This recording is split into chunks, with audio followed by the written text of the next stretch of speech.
tema, salvação, a centralidade da missão. Já que vem 2 missionários falar sobre aquilo que Deus está fazendo, nós precisamos nos engajar no que Deus está fazendo. Vamos tratar um pouco sobre esse tema, missão. Então, salvação, a centralidade da missão. E aí, queridos, tem 2 maneiras de ouvir. Quando nós ouvimos sobre missão, sobre salvação, nós temos 2 maneiras de ouvir. Primeira é exatamente entendendo que Deus está nos chamando para poder fazer missão. Deus está nos enviando para cumprir o propósito de anunciar o evangelho às pessoas. Mas também uma segunda maneira é fazer uma autoavaliação, uma autoanálise, para ver, como nós ouvimos aqui a frase que o pastor Marcelo citou várias vezes: se o nosso coração está em Cristo, nós somos missionários. Mas se o nosso coração ainda não está em Cristo, nós somos um campo missionário. Então a realidade de ouvir uma mensagem como essa é nos posicionar. Se eu estou com Cristo, eu preciso me engajar na missão que Ele está fazendo.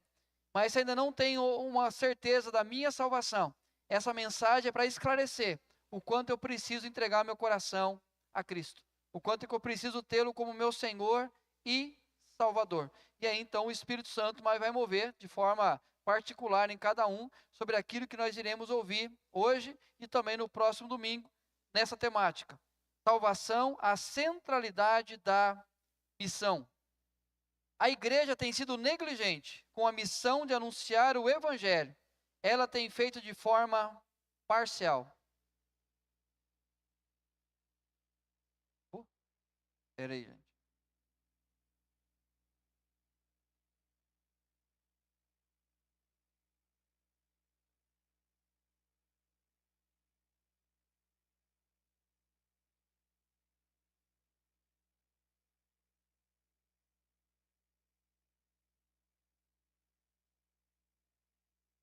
A igreja tem sido negligente com a missão de anunciar o evangelho, ela tem feito de forma parcial.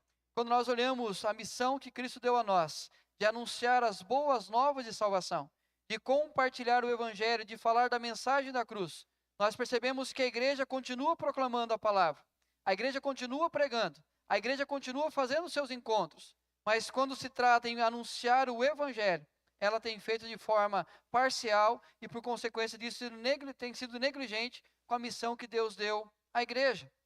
Ela continua proclamando, dando instruções sobre todas as coisas, mas tem negligenciado o centro da mensagem, a salvação. Nós continuamos a fazer cultos, continuamos a compartilhar a palavra de Deus com pessoas, continuamos a fazer eventos, continuamos a falar com pessoas sobre a palavra. Mas se tem algo que não tem sido a centralidade da nossa mensagem, é exatamente a salvação em Cristo Jesus. Tratamos as feridas, lidamos com as dores, servimos as mesas, construímos vínculos, mas não apontamos para a necessidade da salvação. Nós conversamos com pessoas enfermas, falamos de curas a elas. Nós falamos com pessoas com problemas relacionais, falamos sobre o que a palavra trata em relação a relacionamentos. Nós conversamos sobre várias temáticas com as pessoas, mas em nenhum momento, muitas vezes, nós não falamos sobre a salvação. Nós tentamos o tempo todo tratar feridas, servir à mesa, criar vínculos, falar sobre relacionamentos, mas nos falta focar naquilo que é primordial, que é a salvação em Cristo. Razões dessa negligência?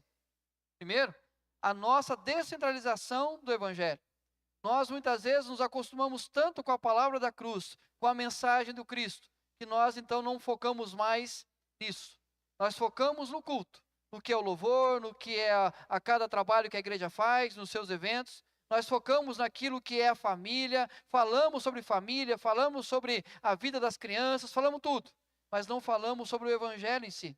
E aí então nós não paramos para avaliar como nós estamos com Cristo Jesus e como nós temos usado os espaços da igreja para pregar Cristo Jesus. E aí quando estendemos para a vida, o quanto que nós centralizamos na nossa prática o evangelho de Jesus. A preocupação limitada às circunstâncias. Nós conversamos com pessoas e queremos apenas ouvir o momento dela, apenas a circunstância que aflige o coração dela. E, consequentemente, nós queremos dar uma resposta à circunstância que ela está. E aí vem a terceira parte.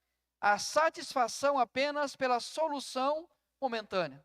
Eu sei que a pessoa não está bem no seu relacionamento, Eu sei que a pessoa não está bem na sua vida emocional, e então eu começo a conversar sobre isso com ela. Mas a partir do momento que essa pessoa diz para mim, eu melhorei, a circunstância mudou, a situação está diferente, aquilo traz paz no nosso coração, aquilo promove uma satisfação em nós, porque nós nos sentimos úteis apenas para aquela circunstância da vida daquela pessoa, mas também não anunciamos a salvação, a oração como resposta às profundas carências. Quando alguém vem conversar conosco sobre as suas profundas carências, a nossa única resposta é: vou orar por você. Eu estou orando por você. Eu estou apresentando essa causa diante de Deus e Deus vai cuidar de tudo. Fica tranquila que Deus vai pôr a mão. E nós apenas nos acostumamos com isso. A pessoa apresenta as profundas carências do coração dela. E o que nós fazemos? Vou apenas orar para que Deus cuide dessa ferida. Acreditar que apenas estar no grupo já é suficiente. Ela convive conosco. Ela participa de algumas programações. Ela até faz parte do grupo de WhatsApp da igreja. Então isso já é o suficiente. Não precisa falar de salvação a essa pessoa. Afinal de contas, é da nossa roda de amigos. Quando nós fazemos uma programação, ela está presente. Quando nós fazemos um evento, lá está ela. Então nós não nos preocupamos com a salvação dela, porque acreditamos que basta fazer parte do grupo. Basta sabermos quem ela é e ela saber quem nós somos. Mas a salvação não faz parte da conversa. O enganar-se que a tradição é sinal de salvação. Essa pessoa é a 6ª geração de presbiteriano. Então a consequência é que ela vai ser salva em qualquer momento. Basta ela frequentar os cultos, basta ela vir uma vez a cada 2, 3 anos, que essa pessoa vai ser salva. Então eu não me preocupo em falar sobre a salvação. Eu me preocupo em falar sobre outras coisas. Mas a salvação é escondida por quê? Porque muitas vezes acreditamos que basta a tradição familiar, o costume que tem, que essa pessoa já será salva. E queridos, esses pensamentos, inevitavelmente, moldam nossa missão e influenciam a nossa mensagem. Quando nós descentralizamos o Evangelho e permitimos que essas razões tomem conta do nosso coração, não tem como fugir. Todas as vezes que nós conversarmos com alguém, todas as vezes que nós pregarmos a palavra, tudo que nós fizermos quanto missão, será influenciado a partir desses preceitos. Quer ver qual maneira? A influência na mensagem que nós temos hoje é o Evangelho coach. Então, tentando apenas tirar o que é de melhor em nós, e não mais apontar o que é de pior em nós. O tempo todo uma palavra de incentivo, uma palavra de motivação, uma palavra de vitória, de conquista. Tem uma igreja chegando aí que o lema é, você aponta, Deus paga a conta. E todo mundo corre atrás, porque agora é o momento, porque agora é o Evangelho coach, agora é o Evangelho que vai dar um ânimo, um up na minha vida. E aí então tira-se o Evangelho e prega apenas aquilo que é bênção. Compromisso sem o sacrifício. Você pode vir aqui, mas não precisa se comprometer. Você pode participar, mas não precisa ser membro da igreja. Você pode participar, mas não precisa sacrifício nenhum. Basta você ser um participante dos cultos. Esperança limitada. O que as pessoas oferecem hoje é, olha, se você fizer isso, Deus vai te abençoar e você não vai ter preocupações mais na sua vida. Enquanto você estiver vivo, você não tem preocupação nenhuma, porque Deus vai cuidar de cada detalhe da sua vida. Afinal de contas, você é a menina dos olhos de Deus. Afinal de contas, você é preciosidade. E Deus não vai medir esforços para te abençoar. E aí então a pessoa tem uma esperança, mas é limitada apenas a este mundo. Bênçãos sem envolvimento. E aí então as pessoas acreditam que apenas participar de um evento é suficiente. Apenas ouvir alguém orando por ela é suficiente. Apenas ser alguém que acredita em Deus no lugar dela é suficiente. E aí ela começa a descrever o quanto ela tem sido abençoada por Deus, o quanto ela tem sido agraciada por Deus, mas não salva, apenas abençoada. E promessas sem contrapartidas. E aí então o tempo todo a nossa mensagem é, Deus vai abençoar, Deus vai curar, Deus vai restaurar, Deus vai fazer. Não precisa de nada. Você não faz nada, só Deus vai fazer, porque a graça dele é abundante, a graça dele é superabundante, a graça dele é maravilhosa, e Deus vai apenas abençoar a sua vida. Anunciamos o Evangelho sem a cruz, pois oferecemos apenas a glória, não o sacrifício. E é interessante que os próprios discípulos queriam esse evangelho, queriam essa mensagem. O tempo todo apenas chegar em Jerusalém e tornar-se poderosos de reinar junto com Jesus. E quando Jesus falava da morte, da cruz, falava do sacrifício, ele era repreendido pelos discípulos mais próximos dele. Por quê? Porque mensagem que fala de sacrifício, mensagem que fala de cruz, não é atraente. Então o que acontece é que quando nós somos influenciados por essa realidade, a nossa mensagem não foca mais a salvação. A realidade dessa mensagem, vidas satisfeitas sem a eternidade garantida. Vidas satisfeitas, mas sem a eternidade garantida. Deixa eu dar alguns exemplos para você. Chega um casal dizendo que o casamento deles está destruído. Está mal o casamento. As coisas caminhando cada vez de mal a pior. E ele procura você para conversar. E você diz assim: eu vou orar pelo casamento de vocês.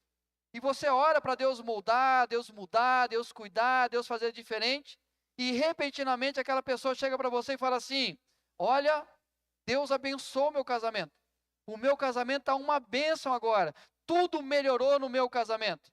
E aí você se dá por satisfeito porque os problemas acabaram. Casados até o fim. Mas e depois do fim? E quando chegar a hora da partida? E quando um dos dois morrer? Qual é a palavra de salvação que nós oferecemos a eles? Nós salvamos o casamento, mas e a eternidade daquele casal? Ou alguém chega para você e fala assim: eu estou com uma enfermidade incurável. O diagnóstico é que eu vou morrer.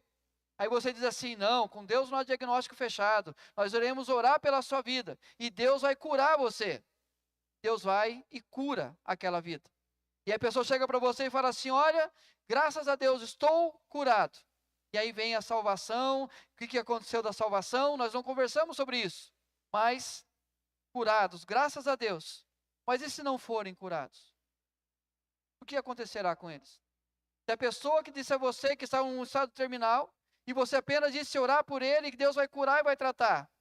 Mas e se não curar? Aí qual é o destino daquela pessoa? Uma outra situação, alguém com problemas financeiros, procura você para um diálogo e começa a falar da situação que ela está passando e da crise que ela está enfrentando. E você começa a orar e Deus começa a abençoar e prosperar na vida daquela pessoa. E repentinamente a pessoa chega e fala assim: a situação agora mudou. Ela te convida para um churrasco na casa dela, porque agora a situação é diferente. Agora as contas estão pagas, a poupança está cheia, agora simplesmente eu posso andar tranquilamente. Vida financeira equilibrada. Mas e quanto ao pedir contas? E quando chegar no final e dizer assim: ô louco, hoje te pedirão a tua alma. O que você tem para oferecer? Uma vida religiosa firmada em obras. Mas e a dívida impagável? Então nós falamos às pessoas: procura uma igreja. Frequenta aí qualquer tipo de igreja que você quiser. Frequenta qualquer lugar. Pratica uma espiritualidade, que isso vai ser saudável para você. E ela entra num mundo religioso apenas de obras, obras e obras. Mas chega no final, ela percebe que a conta que ela tinha, não tinha como pagar, a não ser com a mensagem da cruz. Assim fica mais evidente o risco da negligência, com a missão que nos foi dada de pregar o Evangelho. E aí o apóstolo Paulo vai dizer para a gente: se a nossa esperança em Cristo se limita apenas a esta vida, somos os mais infelizes de todos os homens. Ou seja, a aparente alegria de uma crise resolvida, na verdade, pode ser a mais profunda tristeza de uma vida. A pessoa nos procura para falar da crise que está vivendo. E ao invés de anunciar o Evangelho, a salvação em Cristo, nós tentamos resolver os problemas dela. E aí então essa pessoa tem a sua vida transformada. Ela tem tudo colocado no seu devido lugar. Mas aquilo que era para ser uma crise resolvida, se transforma na maior tristeza da sua eternidade. Deus nos deu a oportunidade de falar sobre salvação. E a nossa única preocupação era a esperança firmada neste mundo. E o que nós falamos? A nossa esperança em Cristo se limita apenas a esta vida. Somos os mais infelizes de toda a terra. Mais que paz momentânea, é preciso anunciar como temos paz com Deus. Muito mais do que dizer às pessoas: olha, eu vou orar, Deus vai te dar paz. Você vai enfrentar isso, mas Deus vai guardar seu coração. Muito mais do que isso, aprender a dizer: você precisa restaurar sua relação com Deus. Você precisa entregar seu coração a Cristo. Ter paz com Deus, para que tudo mais possa ser acrescentado na sua vida. A missão da igreja é anunciar as boas novas de salvação. Por isso, o evangelho deve ser a sua mensagem. Quando nós pensamos na missão da igreja, a centralidade da missão deve ser a palavra da salvação. Deve ser exatamente a pregação do evangelho, para que vidas sejam entregues a Cristo, de forma que sejam transformadas não apenas as circunstâncias, mas a sua eternidade. E é sobre isso que eu quero falar com vocês em Romanos 1, 16 e 17. Salvação, a centralidade da missão, por ser a mensagem central do evangelho. A salvação em Cristo é a mensagem central do evangelho. Romanos 1, 16 e 17.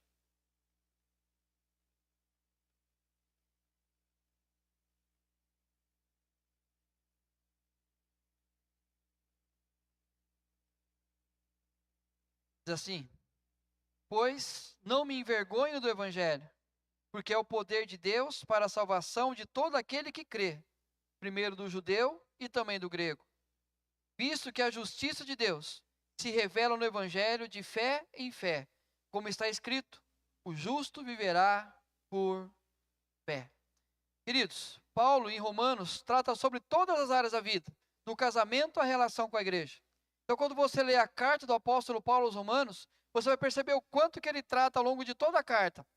Temas gerais. Ele vai falar sobre o casamento, ele vai falar sobre virtudes que conduzem a vida, quais as virtudes que podem abençoar as nossas relações, a maneira que nós lidamos com a liderança, com as autoridades da sociedade, a maneira que nós amamos pessoas, a maneira que nós servimos pessoas. Então, o apóstolo Paulo, ao longo de toda a carta, ele trata todas as áreas da nossa vida. Mas ele não começa com esses assuntos gerais. Então, quando você lê as cartas do apóstolo Paulo, você vai perceber isso, que ele não trata sobre assuntos gerais logo no primeiro capítulo. Ele vai tratar exatamente sobre algo mais profundo, algo transformador, algo que é a raiz, o centro de toda a missão. Olha o que ele diz nos versículos anteriores: sou devedor, tanto a gregos como a bárbaros, tanto a sábios como a ignorantes. Por isso, quanto está em mim, estou pronto a anunciar o evangelho, também a vós outros em Roma. Paulo começa exatamente pela missão que ele tem a cumprir, que é pregar o evangelho. Antes de pensar em falar sobre família, sobre casamento, sobre igreja, sobre qualquer outro assunto, a preocupação do apóstolo Paulo é falar sobre o evangelho de Cristo. É exatamente introduzir o assunto pelo qual ele vai dar condições de ter um bom casamento, de ter uma boa família, bons relacionamentos, uma boa lida com toda a sociedade, a partir da nossa relação pessoal com Jesus. A razão? Pois todos pecaram e carecem da glória de Deus. Queridos, a raiz de todos os nossos problemas é exatamente a nossa separação de Deus. É exatamente por consequência da queda que nós temos o nosso coração enganoso, extremamente corrupto, o nosso coração que tenta o tempo todo dar glórias a nós mesmos. Então nós percebemos que por essa razão, pelo pecado que em nós habita, pela consequência que nós trazemos, pela desobediência, são os nossos problemas na nossa vida. Mas nós queremos tratar apenas as consequências e não a raiz do problema.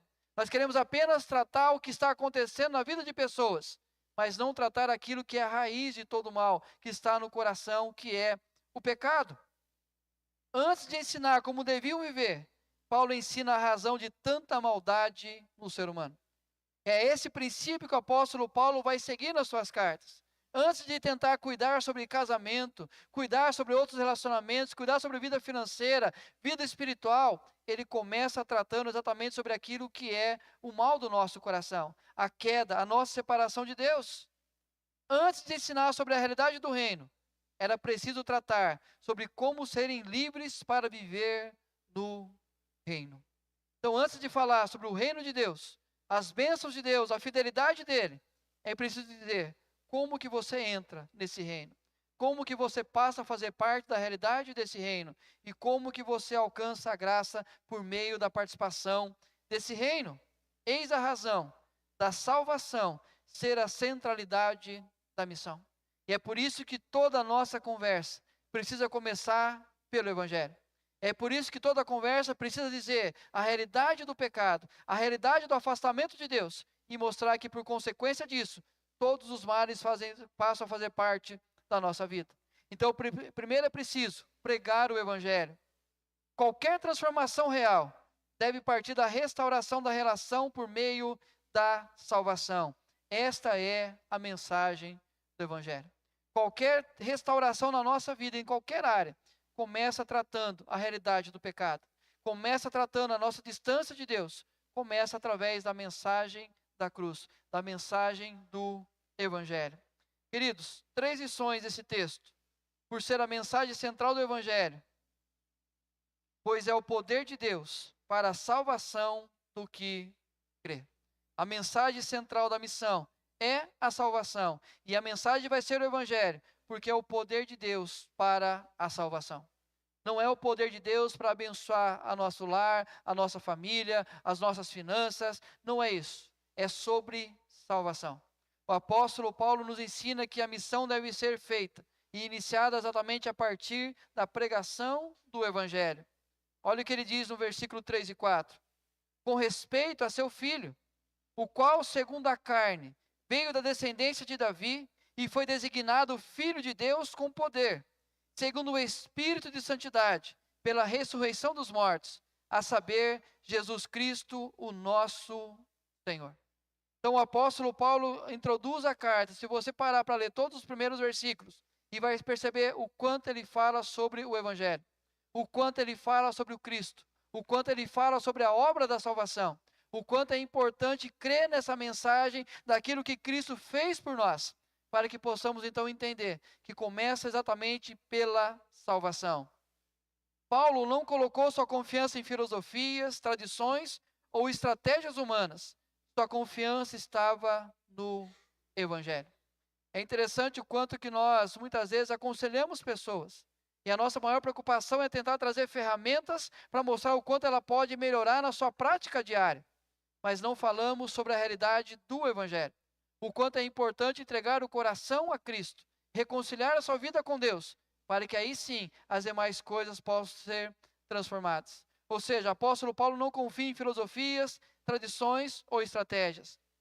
Mais que uma filosofia, uma mensagem de autoajuda, o Evangelho para Paulo era o próprio Cristo. Então, muito mais do que tentar debater teologia ou tentar filosofia, qualquer outra coisa, a preocupação dele era anunciar Cristo Jesus. Aos Coríntios ele vai dizer que eu não estou como tantos outros mercadejando a palavra, mas eu tenho um compromisso, que é anunciar Cristo Jesus. Então a preocupação do apóstolo Paulo era falar sobre Cristo, ou seja, a mensagem do Evangelho é a obra de Cristo. É a razão pela qual ele morreu, é a razão pela qual ele veio, a razão pela qual ele ressuscitou, a razão pela qual ele está junto do Pai, a razão pela qual ele vai voltar. É exatamente aquilo que Cristo fez e por que ele fez e para quem ele fez. É necessário focar nessa mensagem de salvação.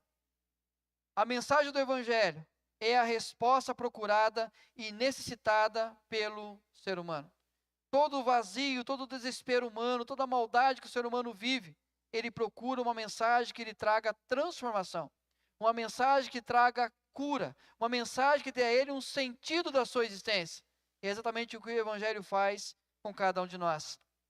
William Barclay vai dizer: a fé cristã veio ao mundo desesperado, oferecendo salvação, uma segurança que pode manter o homem seguro no tempo e na eternidade. Todo o desespero do coração humano é transformado a partir da mensagem da cruz. Quando o homem ouve a mensagem do Evangelho, a sua vida é recolocada numa posição certa. E ele pode continuar vivendo uma grande tribulação, mas o seu coração terá paz, porque a mensagem do Evangelho traz segurança a este mundo e por toda a eternidade. John MacArthur, muitos esquemas feitos pelo homem para ter sucesso em fazer as pessoas se sentirem melhor, mas as ideias promovidas não têm poder para remover o pecado que traz os sentimentos de culpa e descontentamento. Qualquer ferramenta humana, qualquer ideologia humana, qualquer tentativa humana de trazer uma mensagem que traga paz, ela vai trazer. Ela vai trazer paz momentânea, circunstancial, vai trazer uma motivação maior, um ânimo maior. mas não vai tratar o sentimento de culpa e o descontentamento. Essa mensagem vai continuar enraizada no coração, porque não foi tratada de maneira adequada. O problema vai surgir novamente. As circunstâncias vão piorar novamente, porque simplesmente mudamos uma situação, mas o coração não foi alcançado. O Evangelho traz consigo a onipotência de Deus, cujo poder é suficiente para salvar os homens do pecado e dar-lhes a vida eterna. É essa a realidade que nós temos no Evangelho.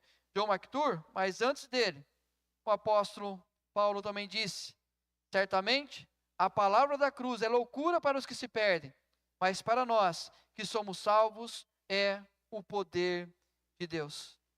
Antes de ensinar as virtudes, é preciso ensinar sobre o Evangelho, pois a salvação vem antes de qualquer mudança. Queridos, antes de qualquer assunto, de qualquer conversa, é preciso saber como a pessoa está com Jesus. Como está a vida dela com Jesus. Como ela tem caminhado com Cristo. Qual é a maneira que ela descreve Cristo na sua história. E a partir disso, então, começa a falar sobre outro assunto. Mas primeiro, a salvação. E falar de salvação envolve perdão dos pecados, reconciliação com Deus, libertação da condenação, uma nova vida em Cristo, a esperança da vida eterna. E eu termino esse primeiro ponto. A salvação de todo aquele que crê. A salvação não é meramente professar ser um cristão, nem é o batismo, a reforma moral, ir à igreja, receber os sacramentos, ou viver uma vida de autodisciplina e sacrifício. A salvação é crer em Jesus Cristo como Senhor e Salvador. A salvação vem por meio de desistir de sua própria bondade, obras, conhecimento e sabedoria, e confiante em terminar o trabalho perfeito de Cristo Jesus. Muito mais do que apenas se contentar com o fato que agora a pessoa procurou uma igreja. Se contentar pelo fato que agora a pessoa mudou as suas atitudes, que a pessoa melhorou agora a sua prática. Muito mais do que isso. É entender que é o encontro real com Cristo. E esse encontro real com Cristo transforma todas as áreas da sua vida. É interessante o quanto nós queremos que as pessoas assumam um compromisso com a igreja. Assumam um compromisso com a gente. Assumam um compromisso de melhorar, de tentar ser diferente. Mas nós não focamos no Evangelho, na palavra da salvação. Essa pessoa ainda não conheceu a Cristo. É preciso dizer que ela precisa entregar o coração a Cristo. E a partir dessa salvação, encontrar uma mudança radical na sua história. A segunda mensagem, segundo tema dessa série, segundo ponto dessa mensagem. Por promover a restauração que gera todas as demais. Visto que a justiça de Deus se revela no Evangelho, de fé em fé, como está escrito, o justo viverá por fé. Queridos, nós sabemos que toda a maldade humana é consequência da queda, é consequência da desobediência, é consequência do seu afastamento de Deus. É essa a realidade que permeia todo o ser humano. E aí quando nós queremos que a vida seja restaurada, a primeira restauração que deve acontecer é a restauração da relação com Deus. Nenhuma outra restauração será definitiva se a primeira não acontecer. Então, quando nós pensamos na mensagem do Evangelho, na missão, a centralidade é a salvação. Porque a partir do momento que pregamos que a pessoa precisa restaurar a sua relação com Deus, todas as demais relações serão restauradas. Ele diz: a justiça de Deus é imputado sobre nós os méritos do sacrifício de Jesus, e assim temos agora paz com Deus. Quando o apóstolo Paulo fala da justiça de Deus, aquilo que Cristo fez na cruz foi o suficiente para nos garantir o perdão e a reconciliação. A obra que Cristo realizou era o nosso dever, o nosso papel, mas nós não tínhamos condições de pagar essa conta. Cristo foi e pagou a conta. E a partir da nossa fé, é imputado sobre nós os méritos de Cristo Jesus. E a partir dessa realidade, nós voltamos a ter a nossa restauração da nossa relação com Deus. Olha o que diz o apóstolo Paulo. E que, havendo feito a paz pelo sangue da cruz, por meio dele, reconciliasse consigo mesmo todas as coisas, quer sobre a terra, quer nos céus. Aos romanos, justificados, pois, mediante a fé, temos paz com Deus, por meio de nosso Senhor Jesus Cristo. Então, quando nós olhamos o sacrifício de Jesus e entendemos que quando nós temos fé no sacrifício, entendemos que foi por nós naquela cruz, a nossa restauração da relação com Deus acontece. Nós passamos agora a viver em comunhão com Deus. Nós não somos mais inimigos, nós somos feitos agora amigos de Deus.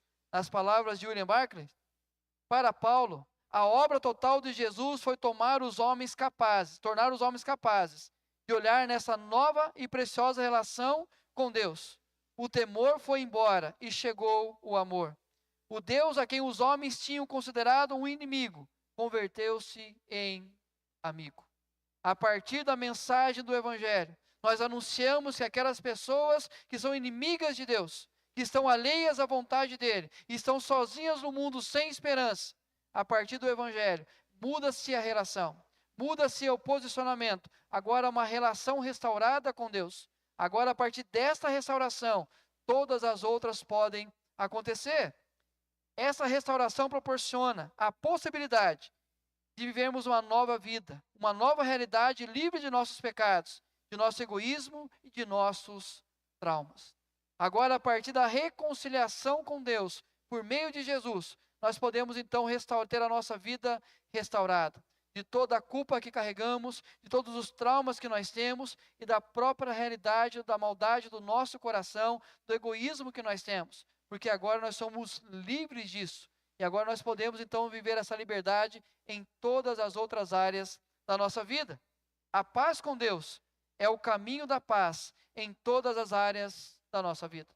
Quando nós entendemos isso, queridos, a mensagem que nós iremos falar com as pessoas não é uma tentativa de cuidar apenas dos problemas circunstanciais, mas dizer a elas que elas precisam de Cristo, que elas precisam ouvir esse Evangelho, que elas precisam se comprometer e aí sim ter a possibilidade de todas as áreas da vida serem restauradas. Uma contínua transformação a partir da restauração da relação com Deus, de fé em fé. Cada experiência da vida, cada circunstância é uma possibilidade de crescer e amadurecer em todos os momentos da vida. A partir do momento que a pessoa conhece a Cristo, tem a sua relação restaurada com Cristo, ela vai olhar de forma diferente para a vida. E ela vai perceber que qualquer crise que ela vier a enfrentar, ela sabe exatamente por que ela está enfrentando, qual a razão daquilo que está passando. E aquilo torna-se uma possibilidade de maturidade, de crescimento, de mudança, de perseverança, porque ela sabe agora que Deus está movendo sobre a sua história. Queridos, caso contrário, a pessoa apenas vai olhar para você e dizer assim: obrigado por ter orado, as coisas melhoraram lá em casa. Obrigado por ter orado, a cura chegou. Obrigado por ter orado, a situação agora é diferente. Mas a partir do momento que ela tem a sua restauração, a relação com Deus, a vida torna-se diferente. De fé em fé, ela passa a crescer. E a possibilidade de transformação vem por quê? Por começar em um ato da graça de Deus. A pessoa vai entender que não foi o nosso esforço, não foi a nossa bondade, não foi uma palavra que demos a ela, mas foi a graça de Deus que a alcançou. A graça de Deus que moveu o seu coração, por nos ser oferecido o perdão e o recomeço. Ela vai entender o quanto ela foi perdoada e o quanto a sua vida agora foi zerada, ela pode recomeçar de maneira diferente. Isso mostra o quanto ela pode viver agora de forma diferente nas suas relações. O quanto ela pode ser perdoada pelos seus amigos, pelos seus familiares, perdoada na sua relação conjugal e perdoada e agora podendo recomeçar a sua história. Por nos possibilitar amar e perdoar, por nos fazer desejar amadurecer a cada dia. E o apóstolo Paulo diz: o justo viverá por fé. Quando restaurada a nossa relação com Deus, a partir de Cristo, toda a nossa vida é conduzida pela fé. Agora não mais uma tentativa contínua de arrumar um remédio para cada circunstância. Não. A pessoa que ouviu esse evangelho e foi restaurada a sua relação com Deus, ela sabe que tudo que tiver na sua vida, ela pode ser tratada a partir da sua relação com Deus. Eis a razão da salvação, vir primeiro que qualquer outra mensagem de reconciliação. Eis a razão que qualquer conversa que tivermos com qualquer pessoa, precisa partir da questão da salvação. E saber como a pessoa está com Cristo. E a partir daí, tratar as realidades da vida. Começa sempre pela mensagem da salvação. e depois as demais coisas Deus continuará tratando. Por fim, por ser a mensagem central do Evangelho, por tornar possível vivermos a vontade de Deus. O apóstolo Paulo vai até o final do capítulo 7, falando exatamente sobre a obra do Cristo, sobre sermos salvos em Cristo. E ele começa agora a dar um novo rumo à sua conversa. E ele fala o quanto que isso vai influenciar a nossa vida como um todo. Não mais a minha relação com Deus, ela foi restaurada agora. E agora eu estou em comunhão com Deus, sou agora amigo de Deus. Mas o quanto que isso vai estender pela vida. O quanto que eu vou aprender a viver a vontade dele em cada área da minha vida. E quando nós ouvimos que a vontade dele é boa, perfeita e agradável, aí sim é diferente. Então você ou falar para alguém que não é salvo, para alguém que não ainda ouviu o Evangelho, para alguém que não entendeu, você vai falar assim, olha, a vontade de Deus é boa, perfeita e agradável. Ela vai entender de uma maneira. Ela vai dizer assim, não preciso de compromisso com esse Deus, não preciso de me relacionar com Ele, vou apenas receber o que é bom, perfeito e agradável. Mas nós sabemos que ela não vai receber isso. Ela não vai entender o que é isso. Porque ela vai entender que bom, perfeito e agradável é só coisas boas acontecendo na vida. Mas se a pessoa entregar seu coração a Cristo, ela sabe que tudo coopera para o bem daqueles que amam a Deus. Ela vai entender um propósito maior em tudo que acontecer na vida dela. E ela vai experimentar o que é bom, perfeito e agradável. Transformai-vos pela renovação da vossa mente. A mudança não surge por conceitos ou atitudes externas, mas pela salvação que recebemos em Cristo. Ela não tem a sua mente transformada por aquilo que é externo. Não adianta tentar mostrar a ela situações, circunstâncias, terapias que possam mostrar para ela que a vida pode ser diferente. Pode tratar apenas circunstancialmente a vida dela. Pode mudar apenas situações da vida. Mas a mudança de mente, a renovação da mente, começa de dentro para fora. A partir do encontro com Cristo. Qualquer outra mensagem nossa, que não o Evangelho, pode gerar apenas mudanças pontuais. Qualquer mensagem, qualquer teoria, qualquer ideologia, qualquer filosofia de vida, pode apenas fazer mudanças pontuais, mas apenas o Evangelho pode transformar profundamente. A salvação proporciona uma mudança de cosmovisão, e esta alcança todas as áreas da nossa vida. Eu sempre resumo o que é uma cosmovisão. É a maneira que você olha para o mundo, interpreta e interage com ele. Isso é cosmovisão. É a maneira que você olha para o mundo, interpreta o mundo, interage com ele. É interessante que qualquer conversa que temos com pessoas, e você diz a elas, quem é Deus para você? O que você vai ouvir é a teologia que ela está fazendo. A teologia que ela está dizendo assim, eu entendo Deus dessa maneira. E a partir da maneira que ela enxerga Deus, ela vai interpretar o mundo ao seu redor. Então, se ela enxerga que Deus é um Deus punitivo, ela vai ter medo todo o tempo de Deus punir a sua vida. Se ela acha que Deus é um Deus amoroso, um Deus cheio de graça e bondade, não importa o que ela faça da vida, Deus continua sendo bom, sendo gracioso e sempre dará a ela o melhor. Então sempre vai partir de teologia. E quando a teologia é errada, é equivocada, a pessoa vai ter uma relação errada e equivocada com Deus. Mas a partir do encontro dela com Jesus, a cosmovisão é mudada. Tudo que ela vai olhar ao seu redor, ela vai entender a partir do princípio da fé. Em todas veremos e viveremos a vontade de Deus. Experimenteis qual seja a boa, agradável e perfeita vontade de Deus. Em tudo que a pessoa enfrentar, ela vai ver a mão de Deus. Queridos, dos relacionamentos à espiritualidade, das finanças ao imprevistos, estaremos sempre certos de que a vontade de Deus prevalecerá. O apóstolo Paulo começa a tratar sobre assuntos. No capítulo 12, verso 8 ao 21, ele fala sobre as virtudes. As virtudes que nós temos a partir de Cristo e a maneira que isso influencia a nossa relação com pessoas. No capítulo 12, 8 ao 10, ele fala do amor, capítulo 13, do 8 ao 10, ele fala do amor ao próximo. No 14, do 1 ao 12, ele fala sobre a tolerância para com os fracos. No 15, do 1 ao 13, sobre o altruísmo. Então ele começa a falar sobre a realidade da vida agora, do nosso dia a dia, a maneira que lidamos com pessoas, a maneira que pessoas lidam com a gente, as situações da vida, a maneira que reagimos às circunstâncias da vida. Então, a partir do momento que nós temos Cristo Jesus, a nossa mente é transformada e nós passamos a interpretar de forma diferente o que acontece ao nosso redor. Mudança na maneira que nós nos relacionamos com pessoas, na maneira que amamos, na maneira que servimos, na maneira que cuidamos, na maneira que perdoamos, na maneira que construímos a nossa história. Então é preciso que as pessoas ouçam do Evangelho, para que a cosmovisão seja transformada e ela possa interpretar de maneira diferente a vida. Somente a mensagem da salvação nos liberta de tudo aquilo que nos impede de viver o novo. Somente a mensagem da salvação nos liberta de tudo aquilo, como o Aldair orou, todos os ídolos do nosso coração, todos os altares que nós construímos, toda a maldade que nós permitimos fazer parte da nossa vida. Somente por meio da cruz, por meio do Evangelho, que nós somos libertos disso. E a partir disso, nós podemos ser transformados e não conformados com o presente século. Queridos, nós precisamos entender urgentemente que a salvação é a centralidade da missão. Nós anunciamos o Evangelho e a partir do Evangelho, outras realidades podem alcançar a vida das pessoas. Por que a partir do Evangelho? Pois ele é o poder de Deus para a salvação do que crê. Nós precisamos entender que primeiro, a salvação. Depois, por promover a restauração que gera todas as demais.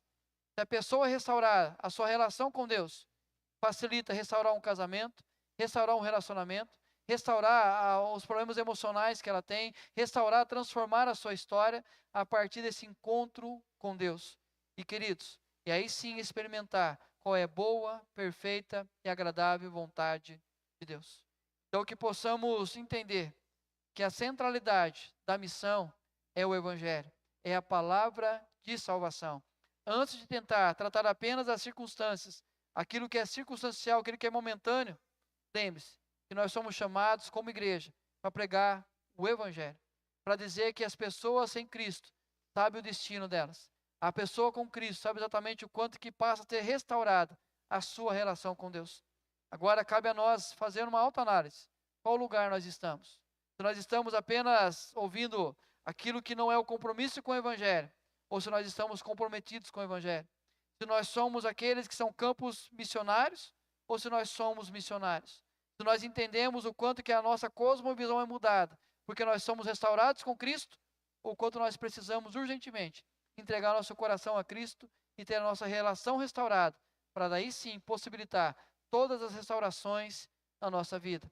Mas, como igreja, precisamos lembrar que a centralidade da missão é a palavra da salvação. Que Deus nos ajude e que possamos entender o quanto isso é fundamental para que vidas sejam transformadas e as suas eternidades possam ser exatamente impactadas pela mensagem da cruz. Vamos orar e domingo que vem nós vamos aprender a mudar a nossa oração. A oração que nós fazemos quando sabemos como as pessoas estão, precisamos também aprender a orar por elas quanto à salvação. Vamos orar? Pai, a igreja, Deus, tem uma missão, fazer discípulos de todas as nações. E sabemos, ó Pai, que isso é anunciar o Evangelho, é falar da mensagem da cruz, é falar das boas e das más notícias do Evangelho. É dizer, ó Pai, que vida sem o Senhor, sem Cristo não tem a restauração com o Senhor, ó Pai. Vida sem Cristo, pessoas ainda estão longe, vivendo a sua própria sorte, ó Pai. Mas quando nós entendemos, ó Deus, que é por meio do Evangelho, por meio da salvação em Cristo Jesus, por meio da cruz, que nós somos restaurados, que é imputado sobre nós a justiça do Cristo, aí sim entendemos a importância de falar da salvação às pessoas, de anunciar as boas novas às pessoas, ó Pai, de falar o quanto elas precisam entregar o coração a Cristo e tê-lo como Senhor e Salvador de suas vidas, para que essa restauração possa promover todas as demais na vida, ó Pai. Nós sabemos, ó Deus, que nós temos negligenciado isso, falado apenas parcialmente, porque apenas olhamos as circunstâncias e nos damos por satisfeitos em ver uma situação mudada, mas esquecemos, ó Pai, que muito mais do que um casamento restaurado é a salvação garantida, muito mais do que uma cura que chega, é exatamente a salvação eterna, ó Pai, muito mais do que uma estabilidade financeira, é juntar tesouros, ó Pai, para o nosso dia do encontro com Cristo. Isso, ó Pai, a igreja precisa entender, para que as nossas conversas, as nossas oportunidades, possamos, ó Deus, aproveitá-las e dizer que Cristo deve ser o Senhor da nossa e da vida daqueles que estão ouvindo a nossa palavra, ó Pai. Para que aí sim, ó Deus, essa restauração possa promover todas as demais na vida. Nos ensina a fazer isso, ó Pai. a ver, ó Deus, que a salvação é a centralidade da missão e a igreja cumprir esse propósito, para que o nome do Senhor seja honrado e mais vidas sejam transformadas e alcançadas para a tua honra e tua glória, em nome do Senhor Jesus.